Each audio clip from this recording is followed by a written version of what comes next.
speaking is very. Nah, Bu Yayan, can you repeat again one? Okay. Okay, I repeat again. Yeah, Good evening in Bali time, Prof. Sudhir Saran. For information for all of us in here in this meeting, Program Master Management of Undira University and Dr. Sarang Consulting, we have been collaborating in 2022. This is the third time Prof. Sudhir Saran have shared with us. I'm really happy to having you here again. Thank you. In this time, to share knowledge now about organizational development specialist. Thank you and really appreciate this collaboration, Prof. Sudhir. I hope one day, if you come to Bali, you can share knowledge directly with us in Undira. especially for management. Thank Magister. you. And for the last in this meet, I want to say happy sharing, happy learning to all of students. Enjoy this special moment from for Prof. Sudhir Saran. Thank you once again for have sharing with us now, and enjoy this time, and good night. Okay. Thank you. Give Looking applause forward. itu Ibu Yayan as our Kaprodi Magister Manajemen. Okay, Ibu Yayan, thank you very much. Okay, Ibu Yayan, today to explain a little bit about the history why Professor Sudhir came and joined. We do our memorandum of understanding between Prof. Sudhir and Indianapura.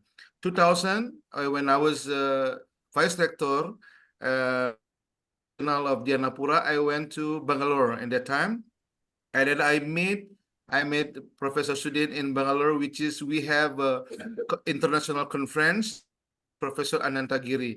I think Ibu Yayan remember Professor Anantagiri, the person who came to Dianapura, and together we went to Malang with the bus. So that is the history why I came to Bangalore because of Professor Anantagiri, and that time in the conference international made with Professor Sudhir, and that time I asked Professor Sudhir to come to Bali and become a lecturer in Bali. And berita gembira Ibu, and happy. I'm very happy because next year Professor Sudhir will and give us a lecture, especially for the Magister Management and offline in our auditorium A building. But I think we should collaborate with the management, with Ibu Wintari, and also accounting. So we have a lot of students, not only 15 students from Magister Management, but also we mix together, collaborating between management S1 or undergraduate, and also master degree with the Bu Yaya Kaprodi. That is the information I got from Prof. Sudhir. Thank you very much. And now, do you already receive my email about the PPT of for our class today? Bu Yayan, also I sent today about the material of a PPT of Professor Sudhir. If you have received it or not? Yes, I have received, Mr. Ruspendi.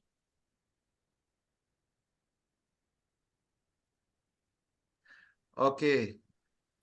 Then, ladies and gentlemen, please welcome Professor Sudhir Saran as our practicing lecturer today, and give applause. Wow. Prof. Sudhir, this is your time. I give to you for around 55 minutes until 60 minutes. Please. Thank you very much for this grand opportunity. Today is a very special day in India. It is a festival of colors. The special meaning of this festival is, even if I have not been able to find time to meet a friend or a relative in a year, I take time out today to go and meet them. So this is the very, very cheerful festival. Color and a lot of things, good things are cooked in every house for guests to enjoy. We have all kind of nice things cooked, and this is what is here today. So I'm very happy that on this special day, I am able to meet with my friends in Bali, Indonesia. Now, the topic is organization development. Planning to the last part, evaluation. The young friends who I have, they will surely know that management is a very powerful tool in the hands of man.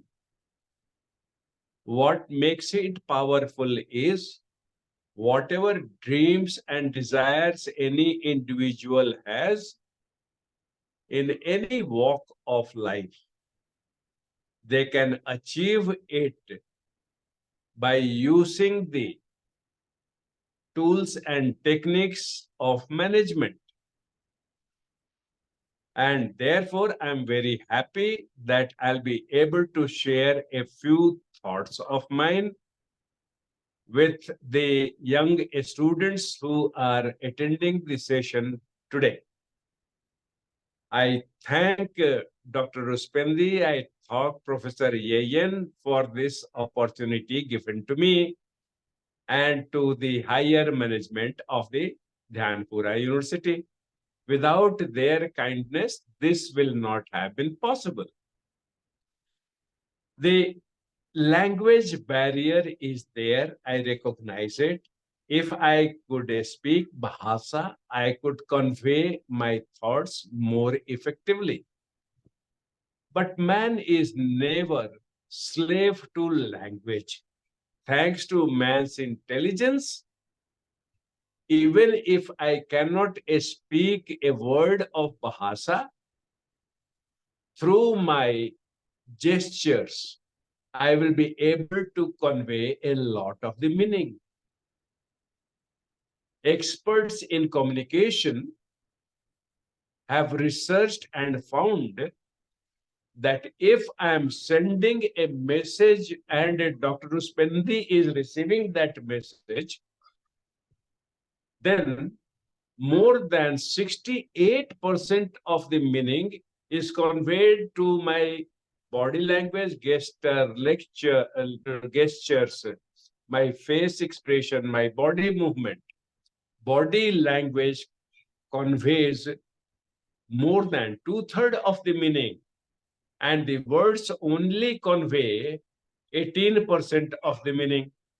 So I'm happy that despite my limitation, I'll be able to convey to you what I have in mind.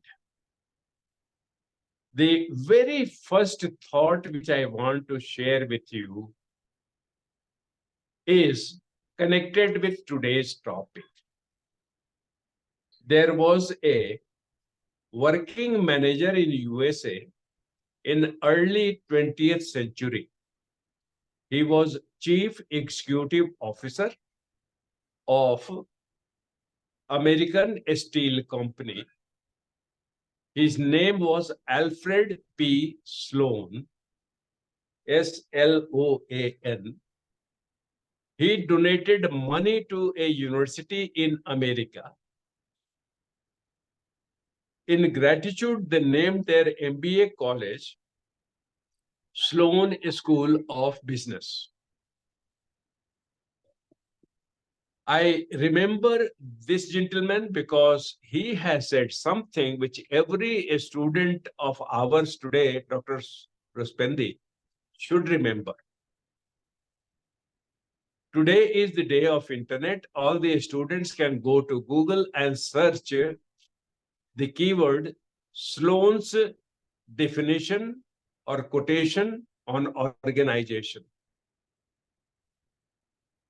We may stop for a minute and let them do the search, they will find the exact words.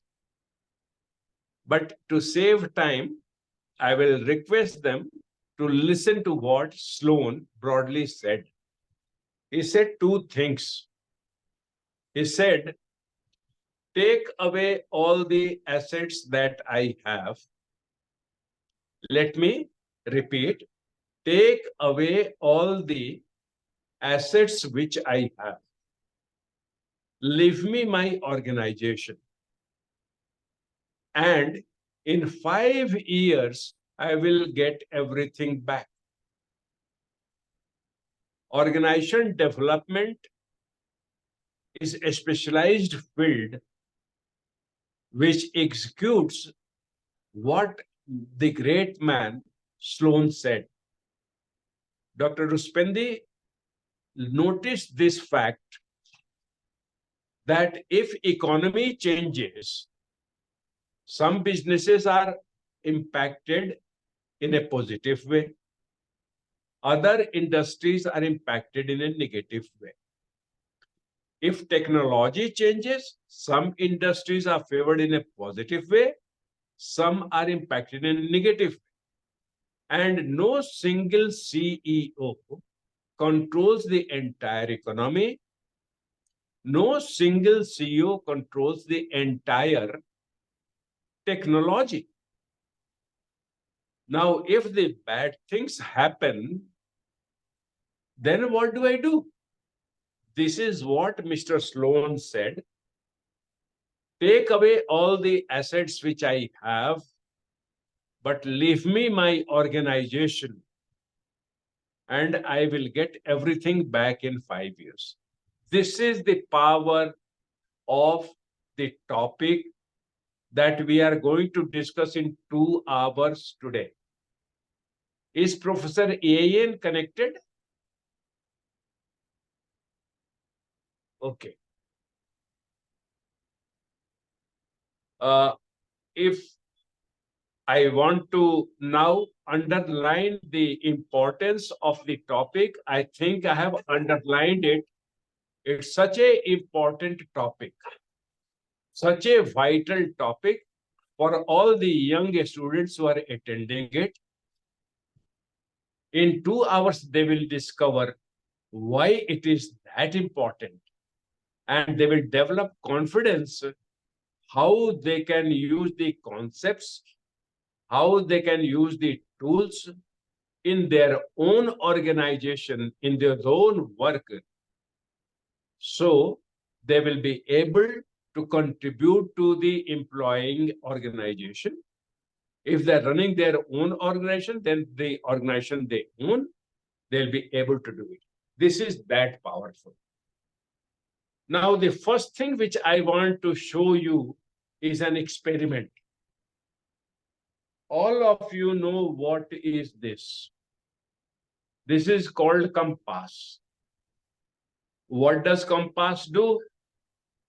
Compass shows which direction is the true north of the world. Why do I need it? Without this one, I will become directionless if I'm going from point 1 to point 2. The pilot who is flying me from Bangalore to Bali, if he does not have this compass, he will never be successful to reach me to Bali. All of you agree with me? I hope we are able to see the expression of our students, and they can tell me, do you agree that without this compass, the pilot will not be successful in taking me from Bangalore to Bali at all? If your organization is like that aeroplane, and if you are like the pilot, then you need a compass like this to steer it expertly from the place where you are to the goal where you want to go. I hope all of you will agree with me. If you nod like this, I'll understand that you agree. In India, we nod like this to say yes. Not all parts of India. There are some parts of India where they nod it horizontally to say yes. But fine, exceptions make the world interesting. Now, see, the Earth's magnet is controlling this, let us say, the economic scene of Indonesia, the technological scene of America, the political scene of Europe. These are the forces, natural forces acting to direct this compass. You understand? Now, I bring in another force. Compass responds to magnet. So I bring a magnet, and then you see what happens to the needle. Is it moving? Is it moving? Are you seeing the needle is moving? It is moving as per my will. Yes. The way I move the magnet is the way the compass moves. Yes, it is moving. I'm saying a very big thing. The economy of the world or of a country or of a region, technological conditions of the world, of a country, of a region, move the compass, set the direction. Now comes manager, and he brings his own magnet and sets the direction. This is the power of organization development summarized in one game which I played with you. In this game, I'm summarizing organization development has the power to change the direction of the needle. Managers have that power. External conditions may be whatever they were, what they are, but manager is not helpless. Manager can take his organization in the direction of profit, more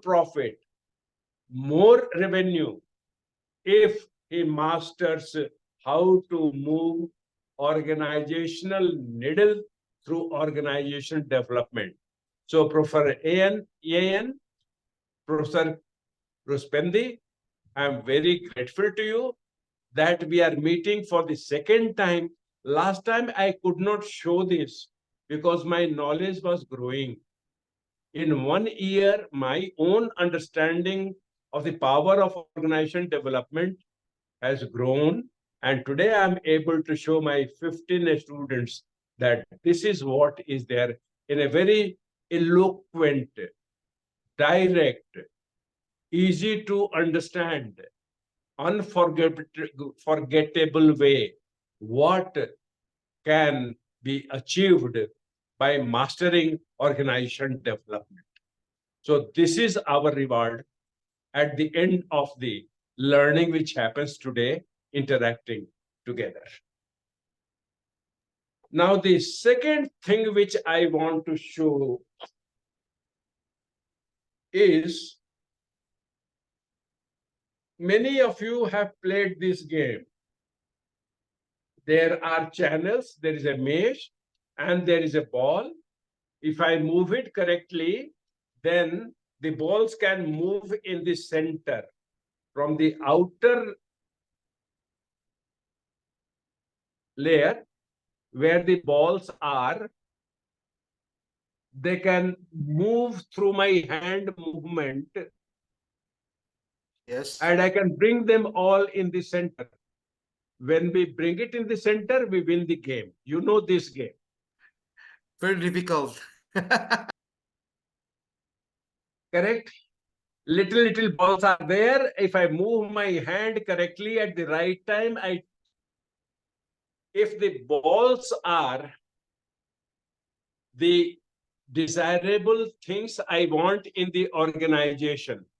If I want marketing to sell 3 products, if I want finance to have 8% interest rate loan, these are the things we are directing in organizational development. And when all of them converge together, I achieve my goal. Now, I want to draw a picture. Okay? And the picture will be something like this. The picture goes something like this.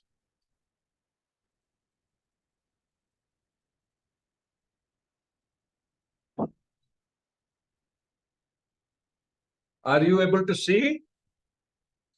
This is where my organization is. And this is where I want to go.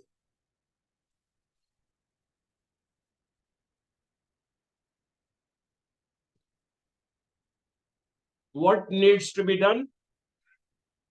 There is something in between that I want to manage. And the green box is called reality, facts of life. I have to recognize the reality that will help me to move the organization and take it to the place where I want it to be. Suppose I have 30 employees, my market size has doubled, demand is double. I want to add at least 20-25 new sales people. This is where I want to go. The reality is there is very good employment rate like it is in USA today. Only 3 out of 100 people are without a job. In such a reality, I will have to really design a salary compensation package which will attract the 20-25 people. If I don't realize the reality, I will keep my salary package as previously done, and I shall fail. I will not be able to reach it. Organization will not be developed. The marketing department will not be prepared. Our planning will not achieve the result. There'll be fiasco. But if I realize the reality, so the first lesson of organization development is do an analysis of the environment, note down the facts of reality, keep them in mind when you are doing all your planning. Planning is the first step in organization development, but before the manager takes that first step, homework has to be done. Now, to make the thing interesting, introduce some more complexity. And the complexity is in any business except monopoly, there are more than one firms competing for the business. When competition is introduced, then that will become part of the reality. Employment rate is high, and the human resource manager of my competitor is a smart person. He has found a way to encourage his salespeople by using non-financial tools. If a hotel is there The person who is bringing in bookings, that person is being motivated by non-financial means, such as they give a prize to the children of that person who brings booking twice a year on important festival days in Indonesia. Now, this one may cost a little amount compared to the high bonus that you will have to pay. Human beings are emotional people.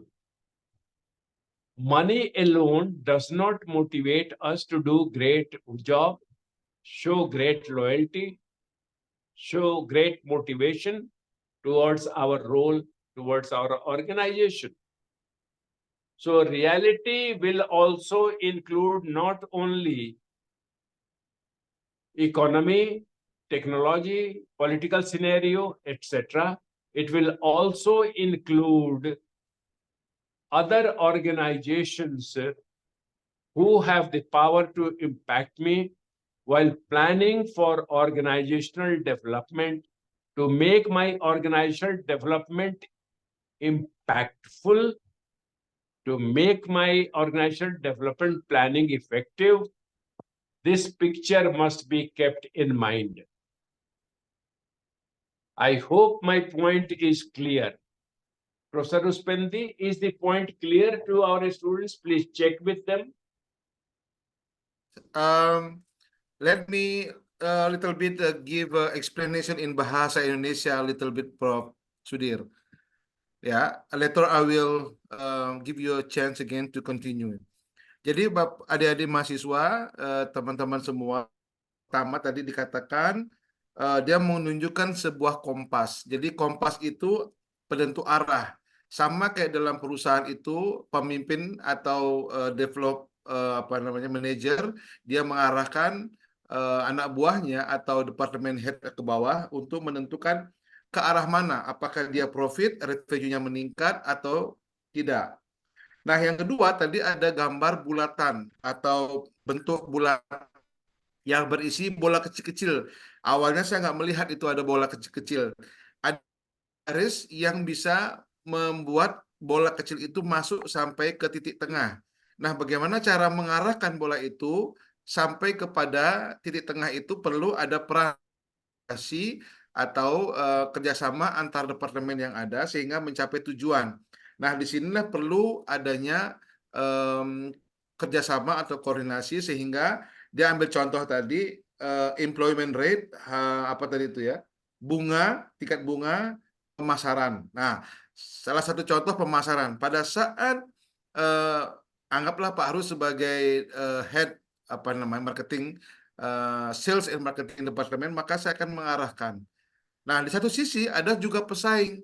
Nah, pesaing-pesaing itu apa yang dibuat, kita juga akan bisa melihat perubahan apa yang dilakukan oleh pesaing-pesaing kita sehingga kita mencapai target revenue tadi atau profit dari perusahaan kita. Nah, yang ketiga tadi ada gambar. Ada gambar kotak itu adalah perusahaan yang kita miliki, terus ada tanda silang atau X itu adalah target yang kita mau capai. Tetapi ada barrier di tengah-tengah, ada halangan, ada hambatan, ada banyak sekali. Nah, hambatan-hambatan itu salah satu contohnya tadi dikatakan ekonomi, teknologi, government, dan lain-lainnya yang bisa mempengaruhi pencapaian target dari sebuah perusahaan. Nah, disinilah perlunya ada pengembangan organisasi dalam rangka mencapai target-target. So, brother Prof. Sudhir, do you want to also share the PPT of your The PPT is basically for revision purposes and self-study. May I? The PPT is basically to condense the discussion today. For it is like, notes which the teachers used to give us. I will go through the PPT in a later time, at a later time. Okay. Let us take advantage of explaining the main things face to face. Is that all right? All right. Thank you. Wonderful. Now, remember what Sloan said? Sloan said, take away everything that I have, leave me my organization, and in 5 years I shall get everything back. If I have built an organization like this, keeping in mind, if I have built this organization, keeping all the reality in mind, only then I am confident, as Sloan is, that I will be able to reach here.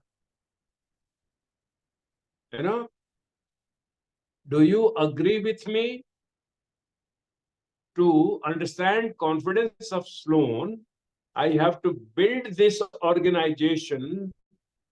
I have to develop this organization constantly, keeping all the factors of reality in mind. So, this is the second one. Organizational development is not a one-time exercise. Organizational development is a continuous exercise, because anytime a factor of reality, anything major happens in the green box, I have to revise my organization. This is what is called organization development. Do you understand what is organization development now? Organizational development is changing the organization, and the PPT will tell you exact language. We will see it in a moment. So organizational development makes Sloan confident that he will be able to get everything back in 5 years, because he understands this picture. What is this picture saying? So if all of you understand what this picture is saying, I think 80% of what we wanted to teach you today is taught. Every manager will do the organizational development differently. Every individual manager will do only part of the work of organization development. These two things are important. Even if you are CEO, you don't do 100% of organization development. And if you are the frontline manager, it does not mean you don't do nothing about organization development. Neither is true. What is true is every member of the organization makes a contribution to organization development. You may say, if my marketing department was not strong, my competitor is giving me headache, I want to develop my marketing department. Very good. Very nice. Now, if the finance department says, we have nothing to do because it is a marketing matter, do you think the finance department is right? Or do you think finance department is wrong? You may write your answers in your notebooks, or you can type on your laptop. The answer is finance department is wrong, because if you change the marketing department, then the budget of marketing department will increase or decrease, and finance department is impacted. So wherever I am doing organization development, whether for the whole organization, for a small part of the organization, it is like my human body. If I am changing something like clipping my nails, it will impact rest of the body. You must have experienced during clipping of the nails, if you go very close to the nerve point where it is connected with the skin, whole body is impacted by pain. So this is the story of organization development. The slides which I have, Professor Ruspendi, they describe all this in much more details. 23 slides are there. So this important point they must remember, that organizational development project, whether it is a small or very big, in both cases, the whole organization has to play a role.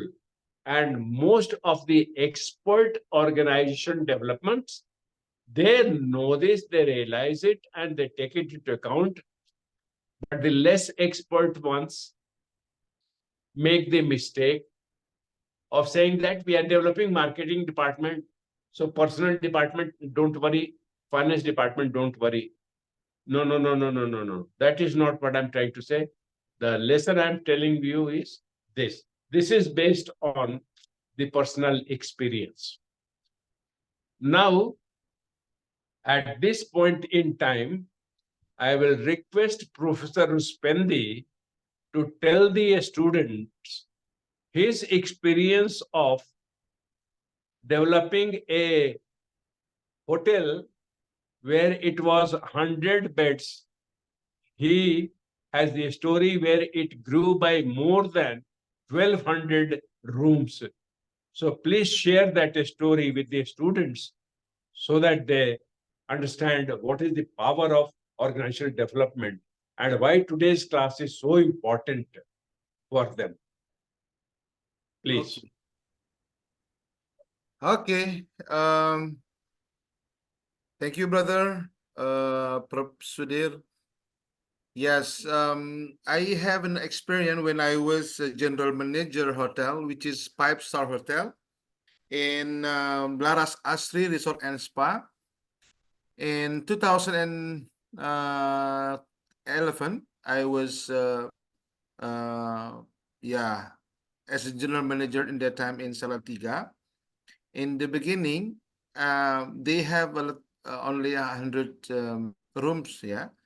So what I suggest to the owner of the hotel is to adding more rooms, which is the price is more than before. So in the beginning, the rate of room night, the resort 1.5 million, 1,5 juta rupiah, 1.5 million per night. So instead of they sell the room on 101.5 million, so we build a small, we call budget hotel, which is around 300,000 rupiah. So focusing on the level middle below.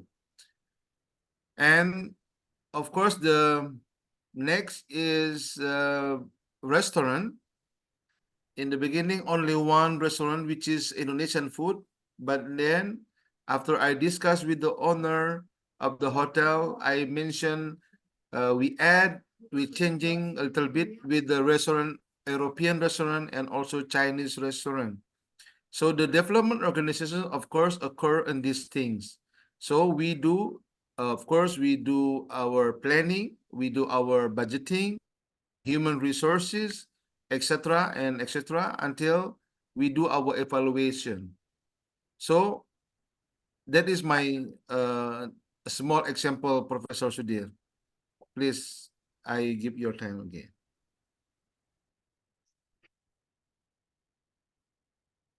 Thank you. So now is the time we will go to our PowerPoint and go slide by slide and improve our knowledge. Let's start this slideshow. Adi, bisa di-share, Adi? Slideshow-nya.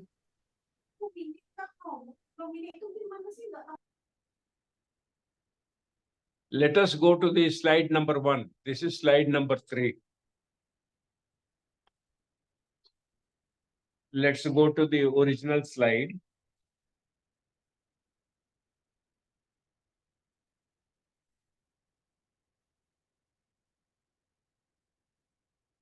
Yes.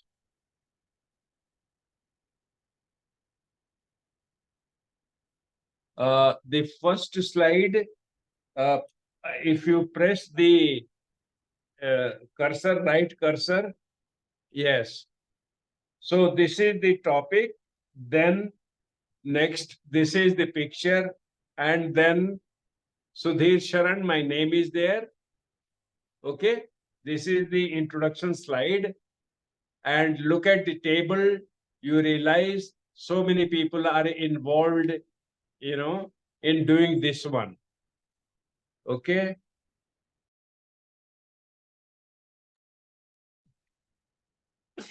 Excuse me. Next slide, please.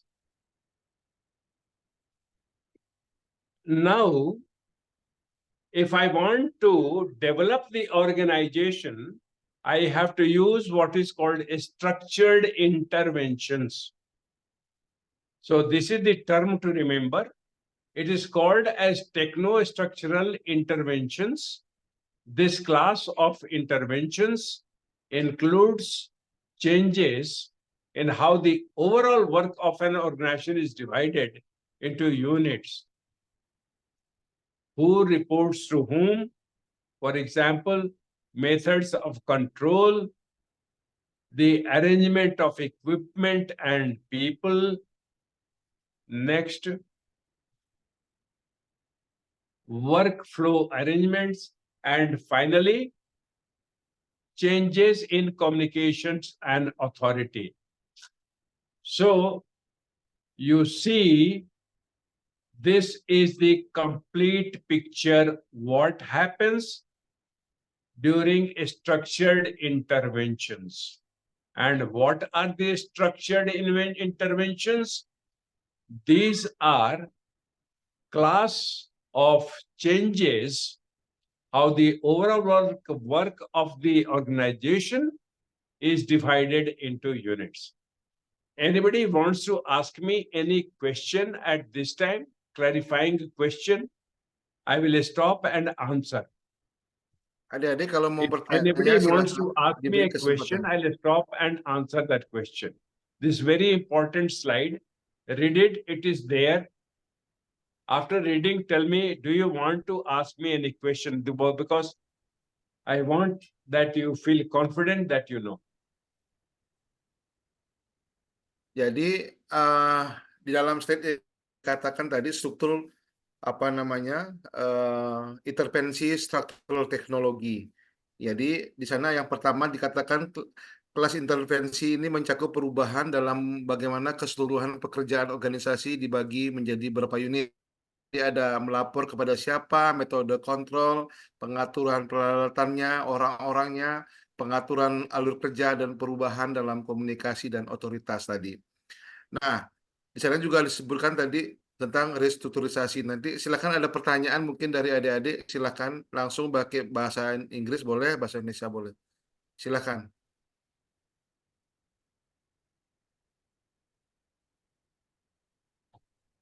If it is not clear, you can ask me any questions. And if it is clear, then I will show you something before I go to the next slide. Shall I show what I have in mind, or you are thinking and going to ask me something? I'll wait for 10 seconds. If you're asking me something, good. Ada pertanyaan dari teman-teman mahasiswa, silakan diberi kesempatan katanya. Maybe you can proceed with the slides and then we'll write down question that we shall ask you later, Professor. Very good. With respect to this slide, now look at this thing.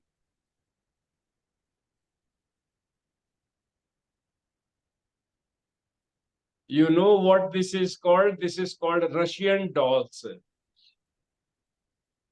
Now the structured interventions, the whole of this is say the Russian doll.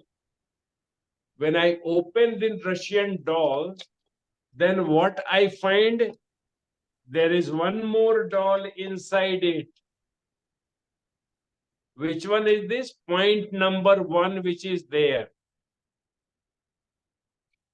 What is the point number 1, Professor Ruspendi? On the slide? Point number 1 on the slide is? Who reports to whom? Precisely. Who reports to whom? That in technical language we call organizational diagram, organization structure. Today we call it organogram. The picture of the whole. So that is it. Within that one, I find I have another doll. What is the point number 2 on the slide?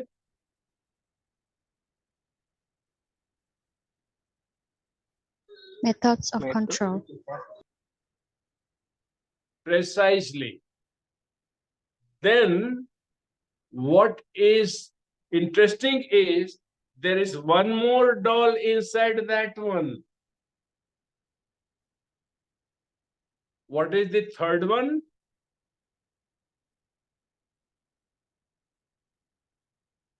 What is the third point of the slide? The arrangement of equipment and people. Arrangement of equipment and people. That is what the actual work is there. Even if we are in a service business, computers are the equipment, and computer operators and programmers and developers and experts are the peoples. That's the point number 3. Then the intervention has a 4th layer. See, the 4th layer is there. And what is the 4th flow? Workflow arrangements.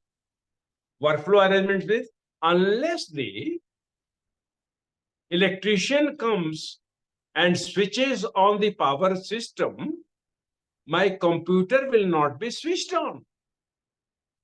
Unless the computer is switched on, I will not be able to send the email to the marketing department. If I don't send the marketing department the email, then they will not be sending me how many salespeople do they need in the next year.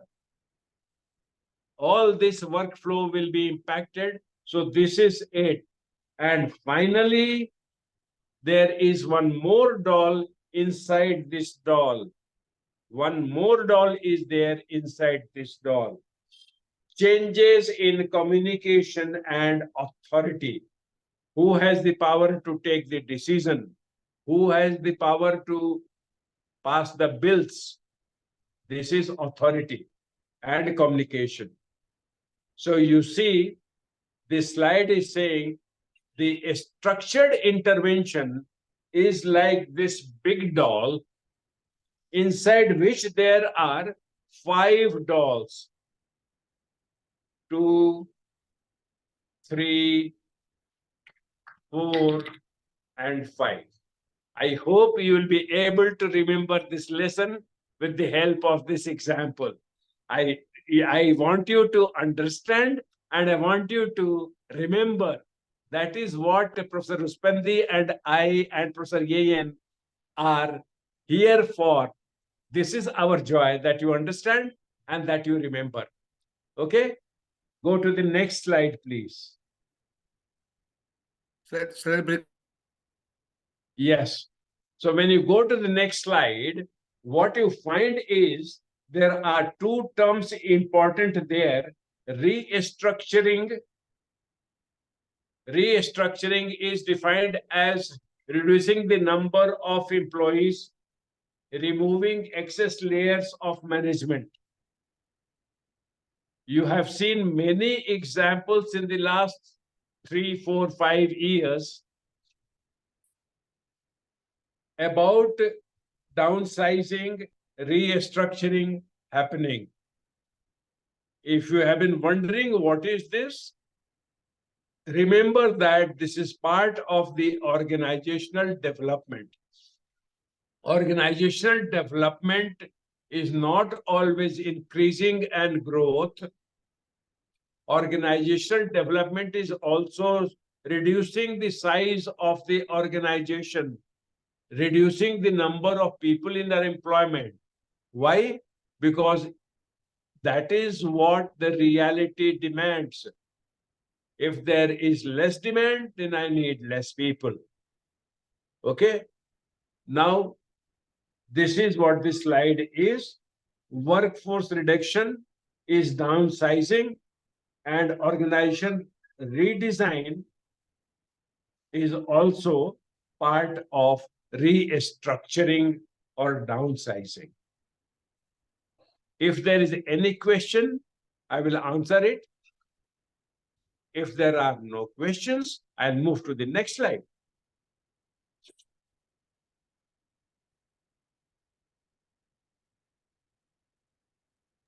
Apakah ada pertanyaan katanya? Kalau ada pertanyaan silakan.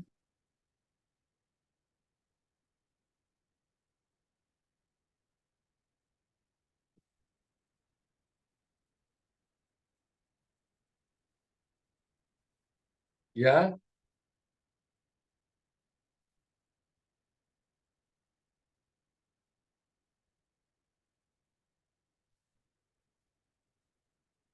Oke, ada pertanyaan adik-adik? Kalau enggak, kita lanjut. Ya, tadi dikatakan restrukturisasi, pengurangan jumlah karyawan, menghilangkan beberapa lapisan manajemen yang berlebihan. Itu proses perampingan. Saya kira ini kita lakukan pada saat COVID juga. Kemarin pengurangan tenaga kerja, pengurangan apa namanya bisa dengan PHK atau pensiun atau yang lainnya. Desain ulang sebuah organisasi atau menggabungkan unit-unit atau redesign tugas-tugas yang baru. Sehingga itu salah satu contoh yang dikatakan tadi dengan pengembangan organisasi.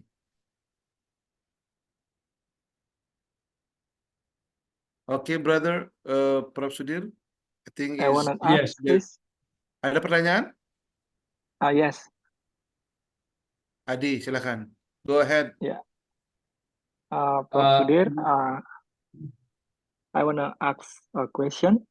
Can you hear my voice? yes, I can hear your voice. Yes. My question is, when company or organization must do the restructuring? What condition make the organization do the restructuring? That's my question. When organization does restructuring, what conditions make this far? I understood what you said. After that, I did not understand. So speak little slowly. I will understand. So the second question, what condition the organization must do the restructuring? So all about restructuring. Okay. Prof. Now, the condition will be when my profit is declining. So I have to do some cost saving. Cost saving can happen by payroll savings. So that is where the first tool, retirement or layoff, is used. Okay. Or the other interesting example is buyout. Suppose earlier I was buying the pineapples to make my juice in the restaurant. The pineapple person was charging me some money, including his profit. I buy out the pineapple farmer, and now the profit which he made is my saving. So this is buyout. So such things do happen in real life in these conditions. So when my margins are under pressure. That is the condition under which I do restructuring. Is this clear to you, my friend? Apakah jelas, Adi? Yes, very clear. Thank you for your description. Wonderful. Now, let's go to the last point on this slide. It says organization redesign. Okay. What do I mean by organization redesign? Is if there are some work being done which I don't need anymore. Suppose I am a software company and I used to design my own Google advertisements by hiring 5 people who were good in designing communication. Now what I found is there is a local company in Bali which is able to do the same ad designing for me with half the cost of my own staff. So I will retrench those people. I will lay off those people. By redesigning my marketing function, I have eliminated in-house advertising function and replaced it with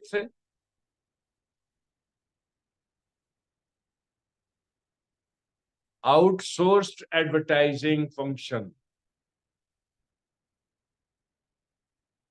This is that one. Then what happens is, suppose when I was 200 people in my organization, I had junior managers and I had middle managers. When Dr. Uspendi said I increased the hotel from 100 rooms to 1,200 rooms, there were 6 layers of managers, from 2 layers to 6 layers. When bad time comes, like COVID happened, I don't want all 6 layers of managers. I remove 2 layers, 3 layers of managers. Why we do that is that is part of restructuring as organization development. Why it helps is every person takes time to read the report, think over what are the decisions possible, takes the decision, communicates the decision. These 4 things take time. So if I take 4 hours at each level, at 6 levels, I'll take 24 working hours, 8 hours per day working, 3 man days are consumed. If I have 6 layers, calculate it like this. If I remove 3 layers, then half the time is saved. Now I need only 1.5 man days to make the decision, and this saving will improve efficiency, will increase the efficiency of the whole organization working. It will satisfy the employee, it will satisfy the customers. All those benefits happen because suppose a guest in the hotel says, I want roses tomorrow morning in my bouquet. With 6 layers, it would have taken so much time that I could not send the roses tomorrow. I could send it only day after. The guest is unhappy. The guest does not know that you have 6 layers of management. The guest does not know that you are going to take 24 hours, 3 man days to make a decision, what to do about a request. All those things are taken care of by this eliminating functions, eliminating layers, eliminating products. You know, if the hotel has conference facility, wedding conference and arrangement planning facility, so on, so forth. That all takes time to execute and deliver. If I reduce the product line, I become more structured. So that is the point. I'll move to the next slide.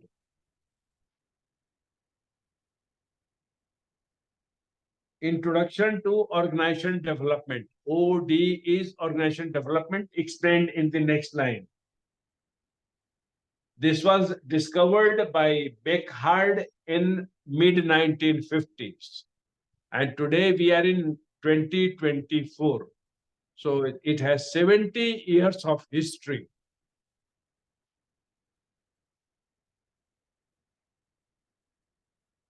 Then, what is an organization? This is a formal definition. Organization is a social unit. Next, what is development? The systematic use of scientific and technical knowledge to meet a specific objectives or requirements. Please note that here it does not say whether, like Dr. Ruspendi, I am increasing from 100 beds to 1200 beds, or like Google retrenching 12,000 employees. Downsizing is part of organizational development, and growth is also part of organizational development. This definition is silent about that because it includes both of them, not only one or two. Next, what happens in organizational development?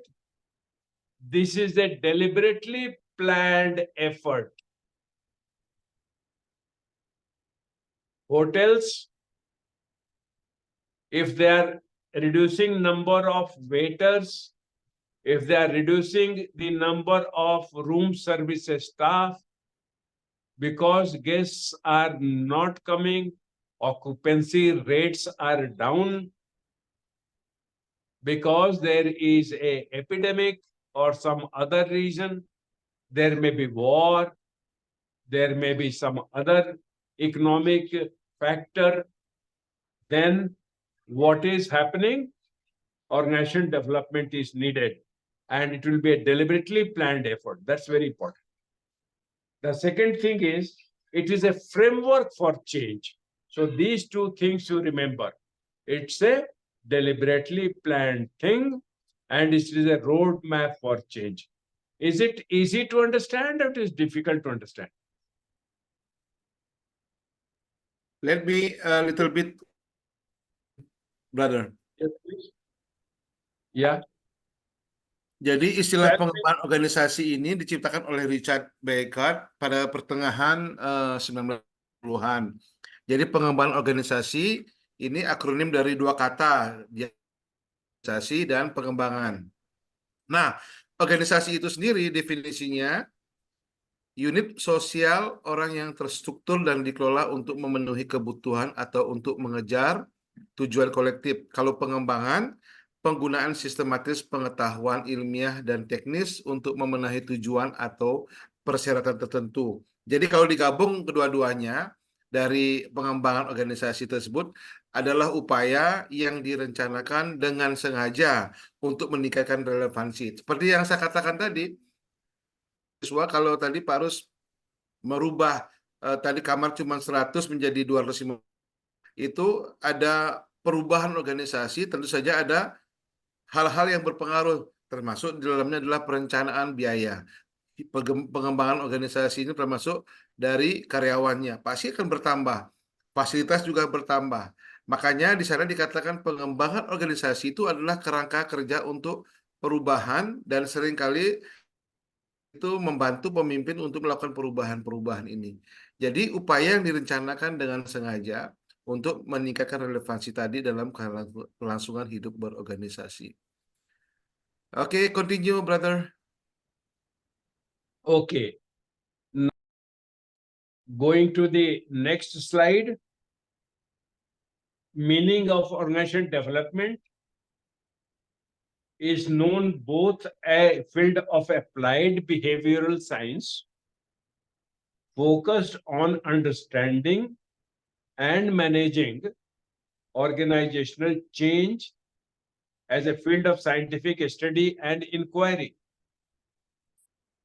OD is systematic learning and development strategy intended to change the basics of beliefs, attitudes, and relevance of values and structure of the current organization to better absorb disruptive technologies, market opportunities, and ensuing challenges and chaos. So the important point here is it is applied behavioral science. Organizational development is primarily a branch of organizational behavior study and practice. So now what happens is if the general manager of the hotel believes that tourism is a good source of business, and if there are affluent people in my area who want to have certain celebrations in the hotel, this belief will discourage the second side of business. This needs to be changed. The belief of the general manager needs to be changed. Foreign tourism and domestic business, both of them can be a source of revenue, not only to foreign tourism. So such a thing is the essence of meaning of OD, organizational development. I hope this point is clear. All of the organizational development needs all impact the belief system, the mindset, the attitude of the people in the organization. I do not know of a single case of organization development where this was not part of the plan to change the behavioral change. There is a discipline called Behavioral Change Communication, BCC. And BCC is utilized by expert in organizational development to achieve the mindset change. I want you all to remember, because human beings are very, very powerful things because of their belief. So the belief system has to be addressed and tackled. Next slide. Definition is there. I put it here. I will not spend time. We will share this slide with you. This is for academic requirement because the students sometimes have to write examinations and they have to write definitions. So I have mentioned two good definitions by two experts. According to Middle Mist and Hill, the definition is there. They define organizational development is a systematic means for planned change that involves the entire organization. We have already said this one. So it should be easy for you to understand this definition. The Cummings and Hughes definition is, it is a system-wide application of behavioral science knowledge.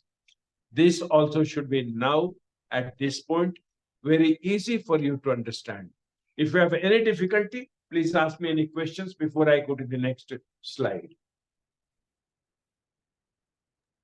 Ada pertanyaan dari teman-teman kalau ada?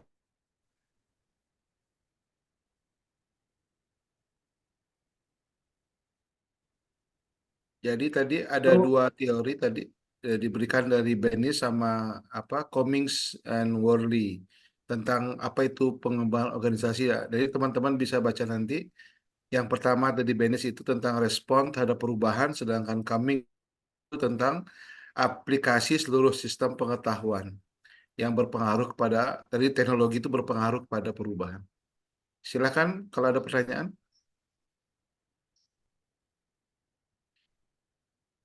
Okay, Professor Sudhir, go ahead.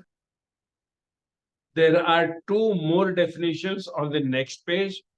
One of them is by Benis W. W stands for Warren. He is a big expert on leadership. Any airport you go, you will find a book by Benis. Benis also was a personal friend of my professor, who was a known world expert in behavioral science, Uday Parikh. So Benis' definition is organizational development is a response to change. When the reality changes, that green box changes, then organizational development happens. This is what Benis is showing. So when I showed you this picture, this is the picture which Benis is addressing. So all this knowledge I picked up from those experts when I was a student and a professor in my early life. A complex strategy intended to change beliefs, attitudes, values, and structures of organizations so that they can better adapt to new technologies, markets, and challenges, and ditching rate of change itself. Ditching means when you go on a merry-go-round, it rotates very fast. Your head also rotates. That is called ditching. So that is what it is. So Benis is presenting one side of organization development. Cummins and Worley, they define organizational development is a system-wide application to the plan development and reinforcement of organizational strategies, structures, and processes for improving an organizational effectiveness. So you notice all the four definitions have a lot in common. That is most important part to remember. Lots of common, because they are all experts, they are looking at the same thing. So they are coming up with the same definition with emphasis in different parts. Now, what are the objectives of OD we should know? If you want to practice organizational development, then what should we do? We must know the objective, and there are 1, 2, 3, 4, 5, 6, and 7 objectives according to that expert, Somil Asija. The name of the author who came up with this list is Somil Asija. Okay. The first objective is to increase the level of interpersonal trust among employees. You can see how important it is in any organization being very powerful. The trust between two employees, if it is high, it can do wonders. And if it is missing, adverse things will happen. Take any organization that you have seen. If the receptionist does not trust the bellboy, funny things will happen. And so on and so forth. So this is it. Second objective is to increase employees' level of satisfaction and commitment. Hotel and hospitality is a product business or a service business? I'm asking a question. Is hotel and hospitality a product business or a service business? Service business. Service business. There are products involved, like room must be there and a bed must be there and towels must be there in the bathroom, it still is a service business. And in a service business, second point is very important, because only a satisfied employee can make the guest satisfied. If there is an unhappy employee, it will show on the face, it will show in the behavior, and the guest will start wondering, where did I come? So, second objective is, through organizational development interventions, we want to improve employees' level of satisfaction and commitment. Third one is to confront problems instead of neglecting them.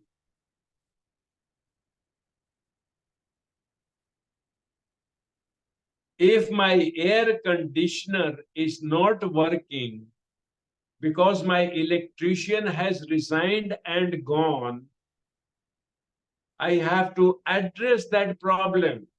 Either have a temporary mechanic working for our organization, or our human resource department hires a good replacement for the previous fellow. Whichever way we use, that will be also part of organizational development. What kind of HR system do I have to cope with attrition, which may be natural? If my air conditioning mechanic was a young person, he was working for last 2 years, my HR department must be talking to that person, getting feedback, so that they discover this person is now falling in love and will have to marry, and the girl is from a different city, say Jakarta, not Bali. That man after marriage may relocate to Jakarta. Our HR department must be prepared through their organizational development planning to cope with these things. And these small drops will be important. Objective number 3, confront the problems, not neglect them. Fourth one is to effectively manage conflict. Now here I want to mention one point which most people know but don't realize. Take 2 people, take these 2 dolls, and assume they are enemies. If they fight, then the small one may lose, big one may win. Okay? But also assume that the 2 dolls are friends. Then it does not matter what will happen after the fight. After the fight, they will develop understanding, and both will be having a better love and affection. The first one is called dysfunctional fight. DYSFUNCTIONL.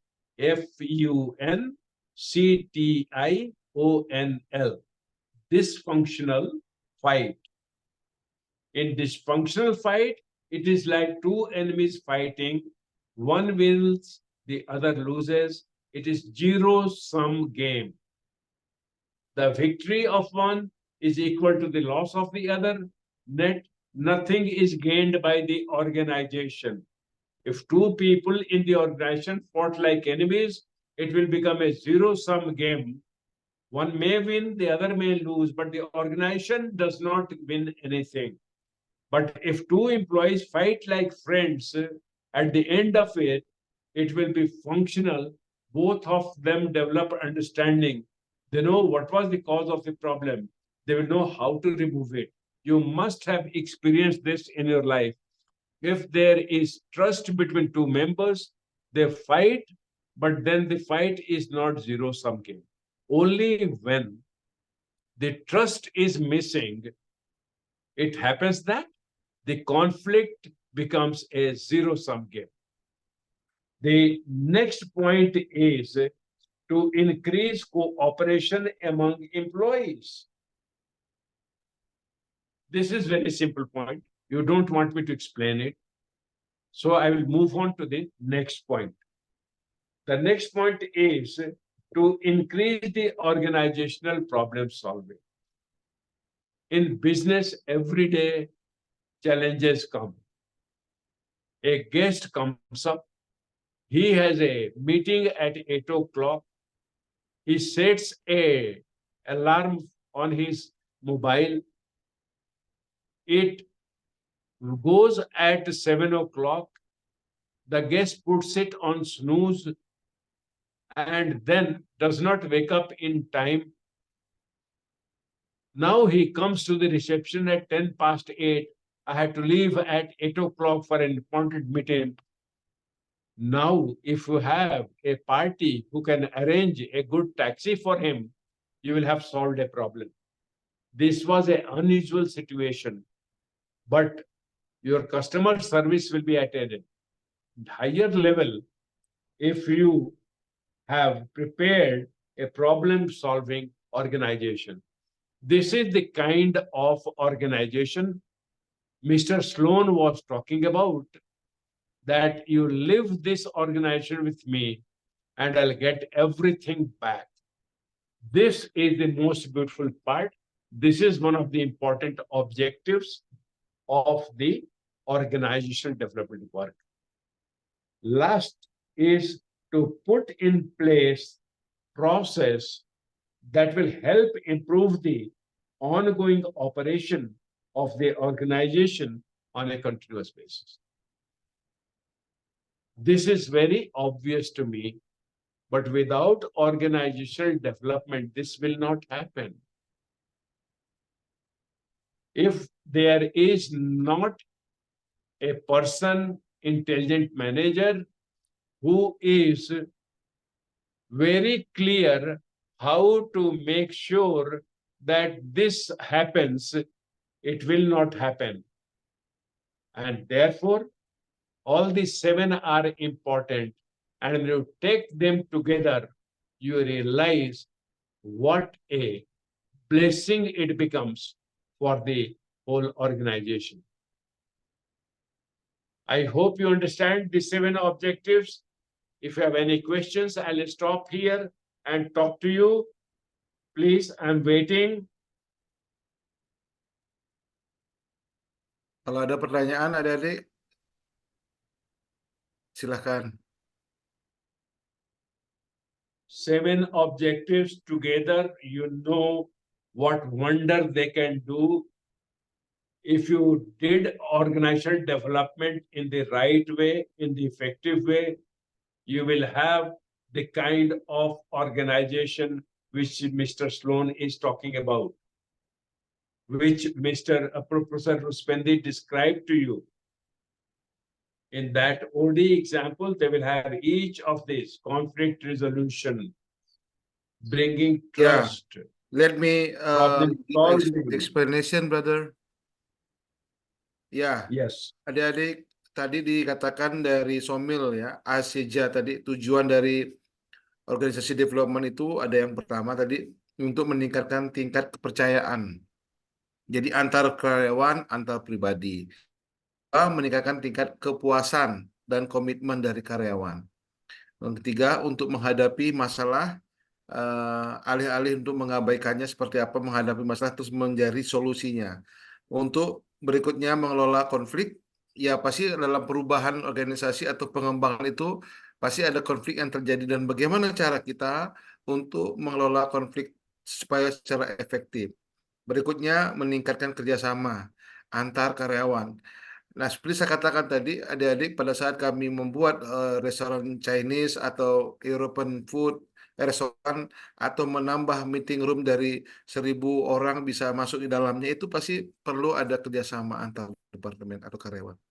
Yang berikutnya meningkatkan pemecahan masalah organisasi. Kalau ada permasalahan, harus ada bagaimana pemecahannya. Jadi ada solusinya. Dapatkan proses yang terakhir untuk menempatkan proses yang akan membantu operasional organisasi tadi yang sedang berlangsung pada suatu hubungan tadi. Yes, brother, I have already explained a little bit, and go ahead. Good. So we have about half an hour's time with us.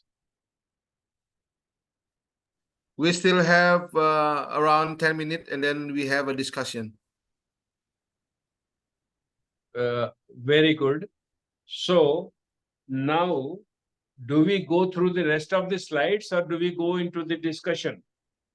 Discussion is better because later the PPT I can leave to student can see. So I think it's better we to have a discussion if the student has a question. Good. So next slide is, let us look at the next slide. Okay.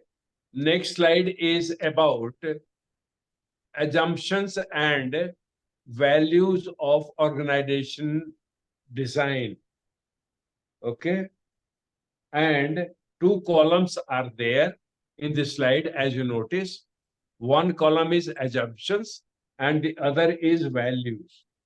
You also notice that in red font on the top is individuals and in the bottom is group.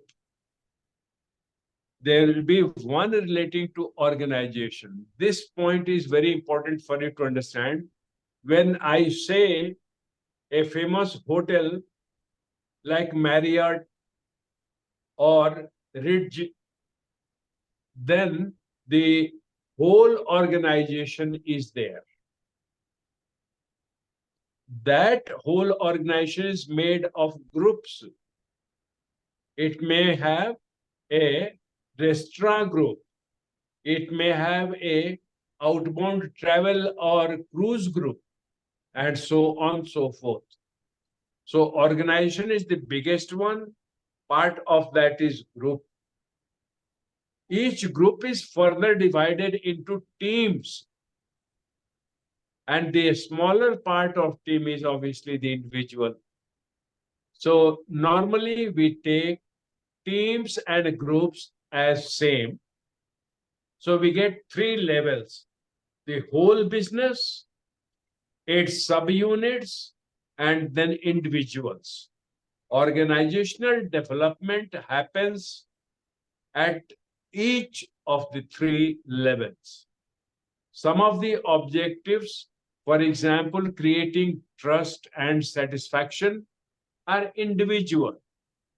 Some of them, like problem solving, are for the whole organization. The rest of them are for the groups and teams. So this is one thing to remember.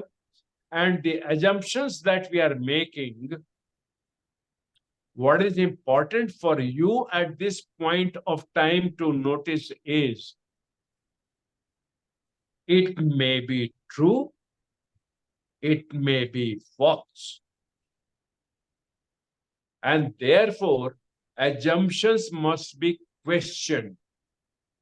You must question the assumptions, and that is why we are mentioning this as part of the assumptions and values of organizational development. The exercise of organizational development will be successful if you question the assumptions, and then if they are right, accept it. If not, change them or reject them altogether. Don't base your organization design or development on the false assumption. Very important, very important. That's why I'm putting it. The values also stress communication and the human tendency to grow. These are individual levels. There is no doubt the values are true and you must respect them. Make sure nothing you do in the name of organizational development is contrasting this value system. So that is why we mentioned it. Go to the next slide. It is organization level, as you noticed. That has come. So that is it. The important thing here to notice is that excessive controls, policies, and rules are detrimental. So, with the millennial generation, particularly those people who were born in the year 2000 or later, they are already coming into work to different kind of tourism and travel and hotel organizations. They are 19, 20, 21, 22 years old. They definitely don't want excessive controls. Things are different. People my age or generation, they were less averse to controls. This generation is, and Professor Ruspendi will agree with me, the rate of change has been very fast in last 10 years. People want more autonomy to make decisions. They want to be in charge. So this is the one major driver for organizational development. This is the characteristic of organization, and the corresponding value is the way the groups are linked influences their effectiveness, and therefore change should start at the top of the organization and gradually be introduced through the rest of the organization. I hope you understood it. If there are any questions with respect to this slide, I'll be more than happy to answer or reply. The three parts are organization, groups, and individuals. 3 levels it happens. So please, I'm waiting for your response. Do you want to ask anything? Is it clear to you? Professor Ruspendi, you can explain to them.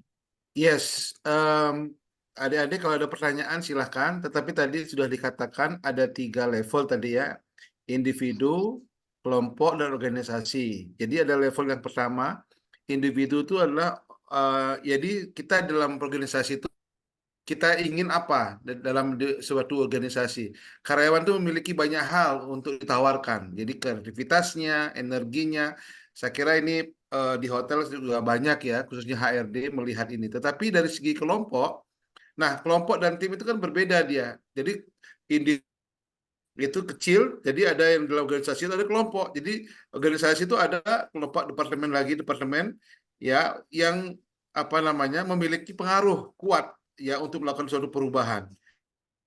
Di dalam kelompok itu tadi sudah dikatakan ada 2 asumsi ya, dan ada ini ya, kelompok dan individu. Dan yang terakhir itu ada organisasi. Di sana ada yang paling besar ini, organisasi itu ada kontrolnya, ada kebijakannya, ada aturan. Saya yakin dan percaya dimanapun itu hotel ataupun kalau saya pasti ada peraturan atau SOP, kebijakan, aturan ya, yang nanti pasti akan membuat konflik juga ada dari aturan yang sudah ada dari perusahaan atau organisasi. Terus konflik itu pasti mengenai bisa ke individu, bisa mengenai grup-grup tadi. Ya, saya ambil contoh lah di kampus Yanapura itu di individu pasti ada grup, di dalam organisasi itu ada kelompok-kelompok yang mempengaruhi. Jadi ada yang positif, ada yang negatif. Pas ya, wah saya mendukung Pak Ruspendi karena bagus idenya. Tapi ada juga yang nggak senang dengan ide saya. Tetapi bagaimana kita sebagai pemimpin harus bisa, ya inilah seninya yang memimpin sebuah organisasi ya. Tidak mudah memang. Tetapi itu yang dikatakan ada. Dalam organisasi ada individu, ada grup-grup kecil, ada kelompok, dan lebih besar lagi adalah aturan, ada kebijakan-kebijakan yang diperlukan organisasi dalam rangka untuk mencapai tujuan organisasi yang lebih baik. Yes, brother, continue again. Very good. So let's sorry, go to sir, the next slide. Yeah, there is a Pak Agus, silakan. I'm sorry to intervene, but I would like to ask while it's still fresh in my mind. We're going back to 2 slides before, but my question here is for you, sir. we were talking about restructuring management plan. And then right after that, we were talking specifically about the 7th objective of organizational development, which increase the level of interpersonal trust, increase personal level of satisfaction and commitment, confront problems instead of neglecting them, effectively manage conflict, increase cooperation among the employees, increase the organization problem solving, and put place process that will help improve the ongoing operation. Those are the 7 objectives of um, organizational development.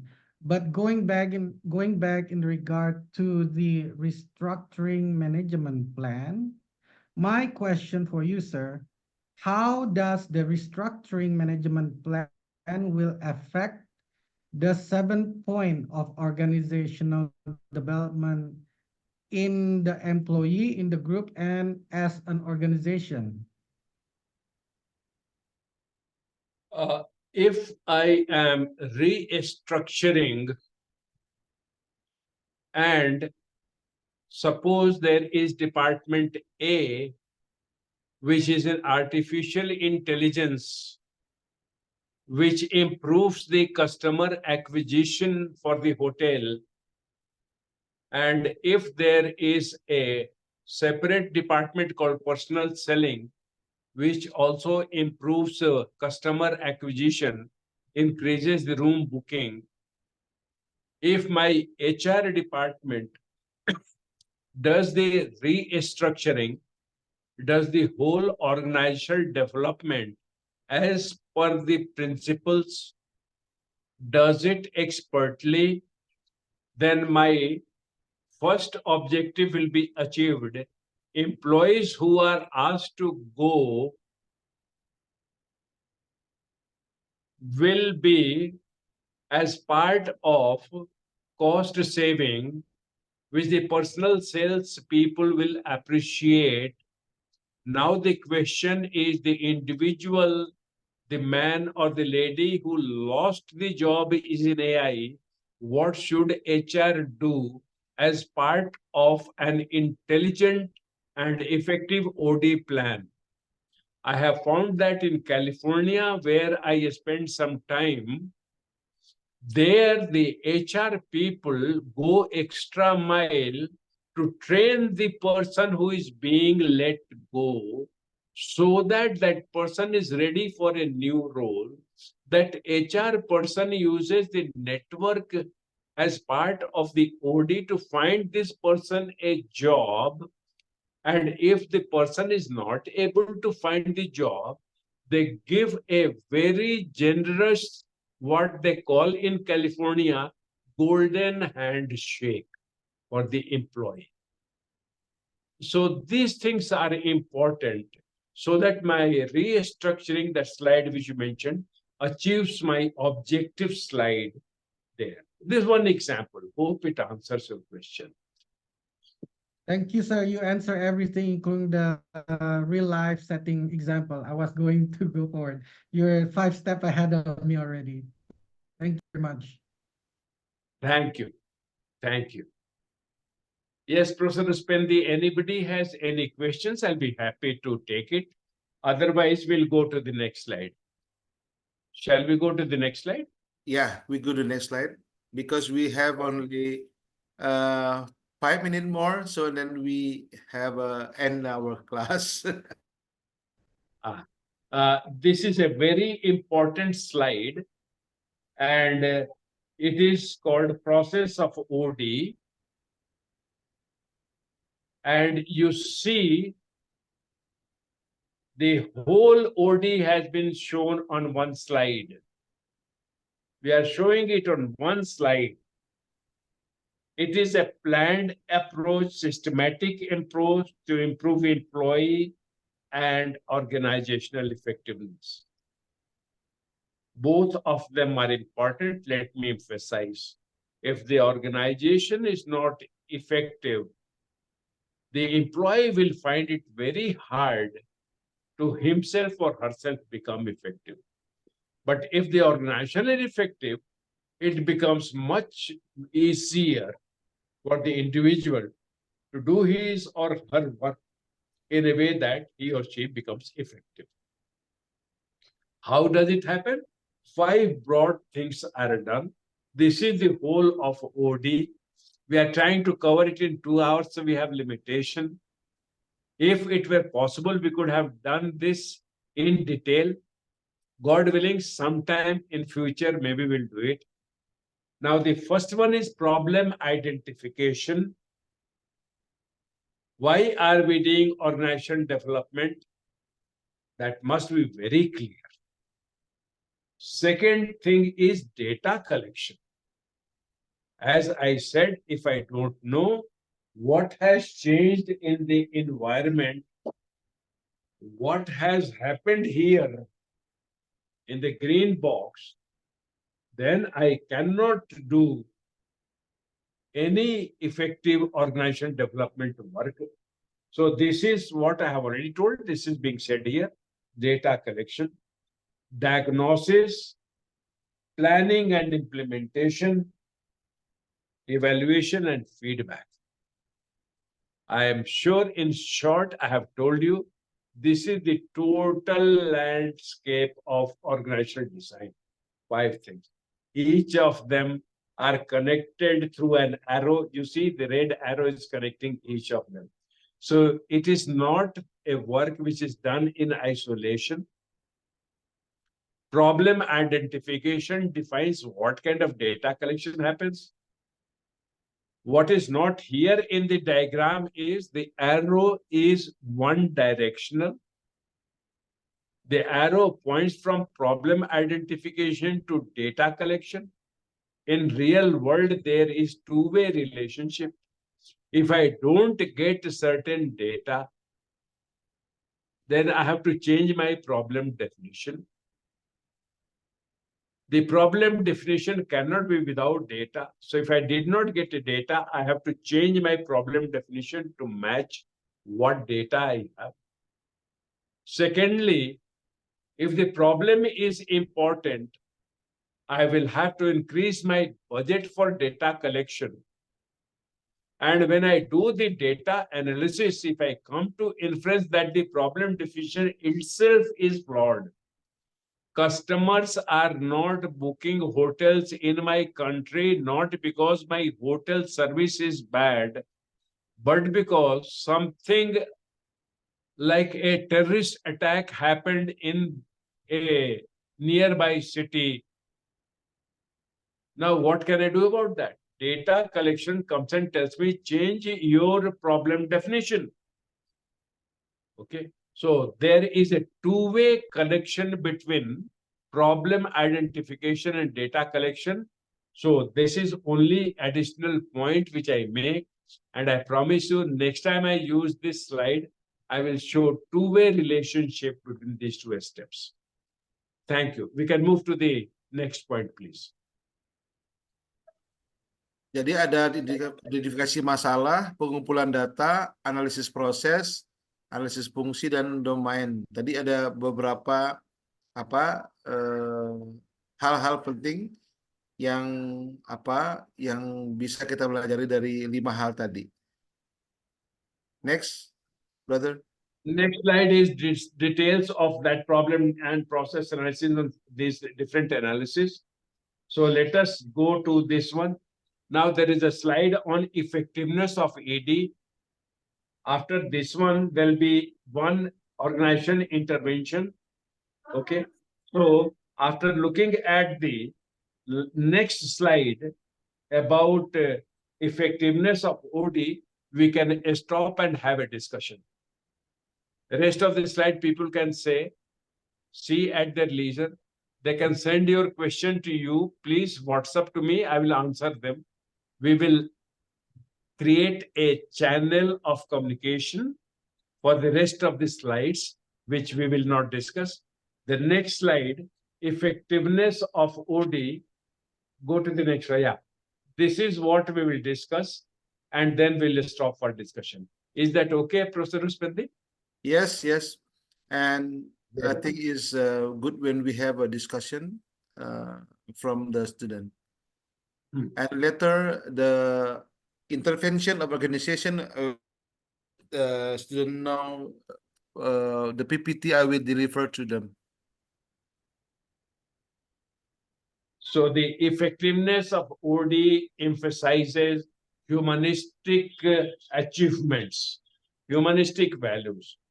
As we discussed with our friend, in case of retrenchment, what the companies in California do is a very clear example of humanistic values.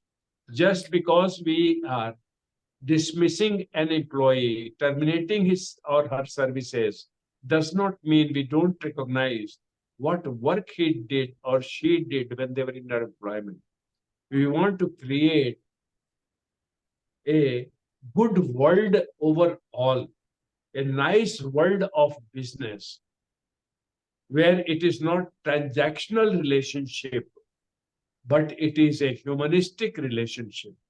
So with this one, all these points are there. And let me read one by one, then I'll stop. The first one is providing opportunities for people to function as human beings rather than as resources in the productive process. It is one thing to call human resource, but it is another thing to recognize me as a person, as individual, with my identity. Providing opportunities for each organization member as well as for organization itself to develop to his or her full potential. If I am very interested in learning softwares, and if you pay my tuition fee for a 3-month course for computer, I think this is proper organization development. I develop to full potential. And since I'm a member of the organization, I can contribute. This is second point. Third one is seeking to increase the effectiveness of the organization in terms of all of the goals. All of the goals means I must compete successfully. I must satisfy customers for the price that we are charging. I must keep my employees satisfied, otherwise they will not give service which will satisfy the customers. All three things connect together. All three goals go in one direction. All of these must be moved with this magnet in the same direction. This magnet is my OD. This must move the organization in the same direction.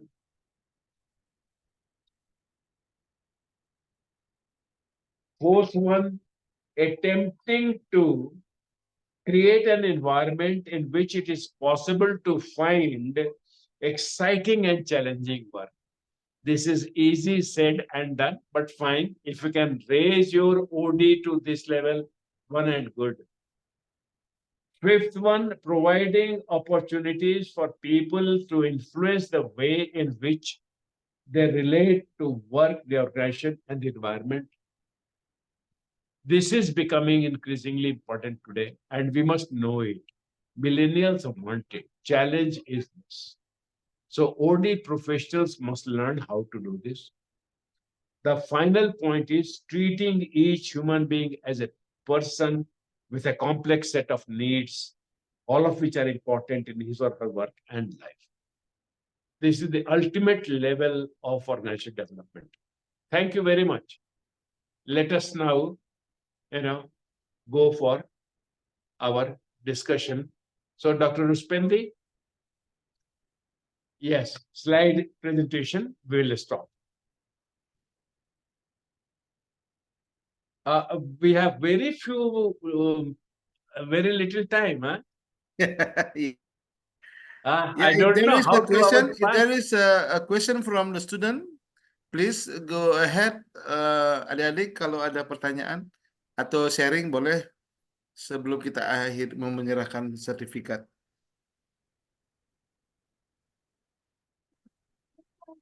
Excuse me, I don't Prof. think there'll be many questions Yeah, because Mr. now Adi. they will be looking at the excitement of getting their certificates. Mr. Adi have a question, I think. Yes, again, I would like to ask question for you, Prof. My question is one of the most issue in human resources management, that is about managing multiple generation in hospitality. So I think that is will impact the organization development. So what do you think, and what kind of method do you suggest to solve that problem? That's all my question. Thank you. You will have to say it one more time for me to understand. Okay. So one of the issues in human resources management is how to managing multiple generation. Managing multiple manage generation. Professor Uspendi, help me. What is he saying? Multiple generation maksudnya apa, Dik? Like a millennial, Oh, Z okay. generation. So we have like baby boomers, millennial generation, old people. So what do you think? What kind of method do you use in order to organizing this millennial human employee? The generation gap problem is very real. Yes. And there are special techniques to handle generation gap. One of them is retreat. So you take peoples of the elder generation, say 10 of them. You take members of the younger generation, say 10 of them. Take them to a holiday resort and have a fun and discussion interaction with them. After 2 days, they will have understood each other's perspective.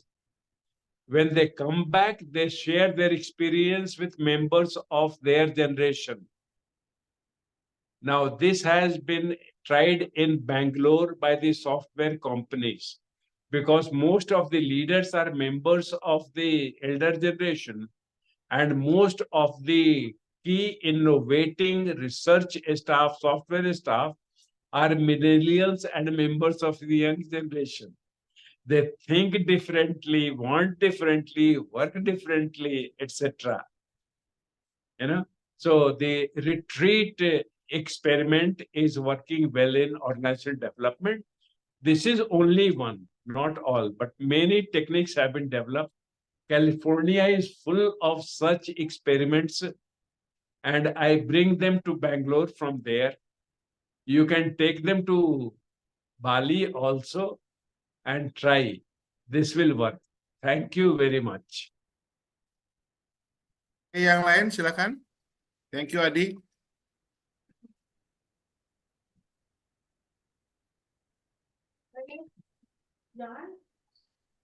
Ada yang lain mungkin sharing?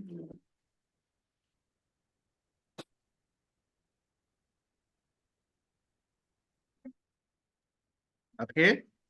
Kalau tidak ada, kita cukupkan. Tadi dikatakan yang terakhir tentang humanistik, ya, memberikan kesempatan bagi orang untuk berfungsi sebagai manusia, memberi kesempatan bagi setiap anggota organisasi berusaha untuk meningkatkan organisasi, memperlakukan setiap manusia sebagai pribadi dengan serangkaian kebutuhan yang kompleks, ya, yang semuanya penting dalam pekerjaan dalam organisasi. Okay. Brother, Professor Sudhir, I think today there is no question from the student.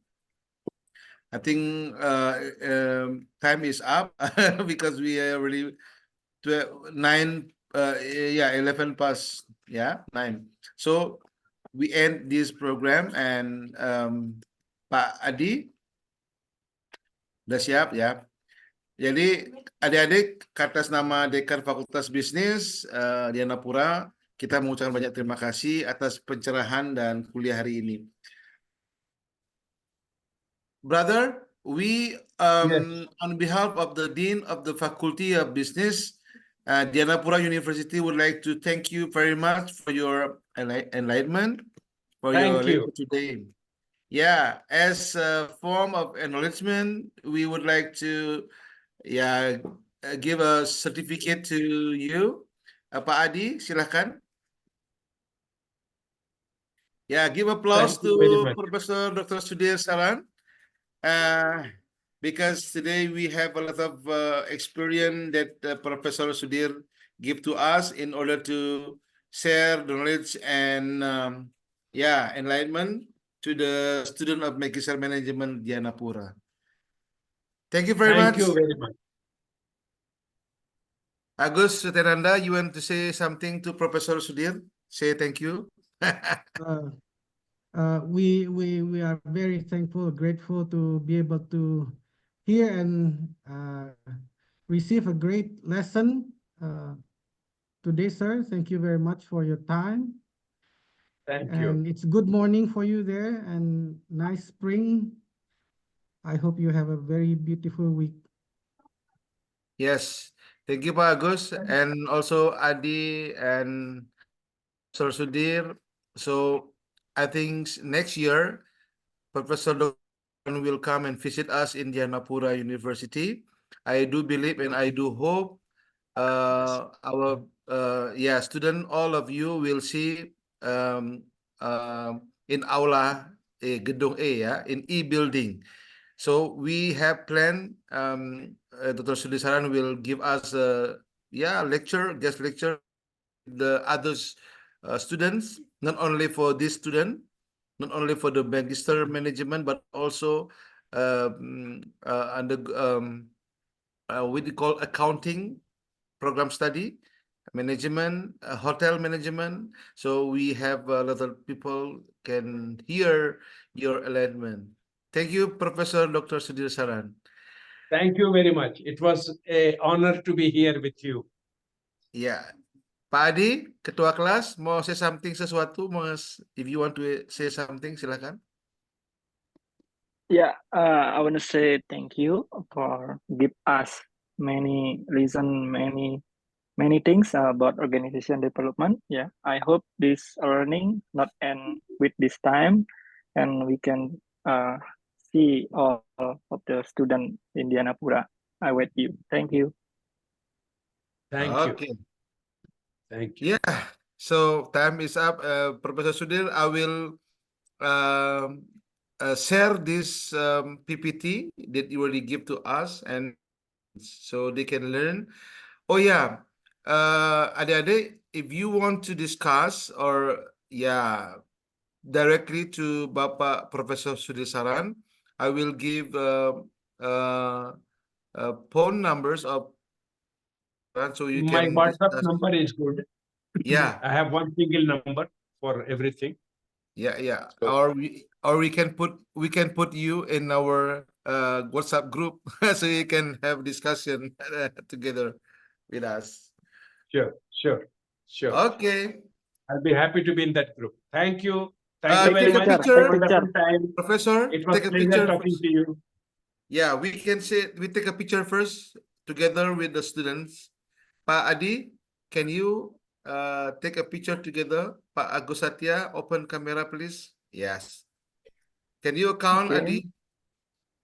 Okay, I would like to take picture. Please be ready. 3, 2, 1. Cheers. Yes. 1, 2, 3. Cheers. Once again. Okay. Ya, sudah semua. Kalau tidak ada lagi, kita tutup di sini. Profesor Sudhir, thank you again. Thank you very much again. May God bless you. Thank you, everybody. Thank you. We meet next year, 2025 in Bali. Okay. Wonderful. Bye. Bye-bye. See you. Ya, ya. Bye-bye. Oke, semuanya kita keluar. Sampai jumpa di kuliah kita sambungan yang 3 grup yang belum diskusi ya, presentasinya. Oke, bye-bye. Bye-bye. Everybody See you. enjoy Bye. Take the care. Thank you for everything. It was such a joy. Such a joy. Thank you. Have a Bye. good evening. Thank you. Thank you very much. Thank you, Thank Prof. you. Yeah. Thank you. I will leave the meeting. Okay. We will take leave.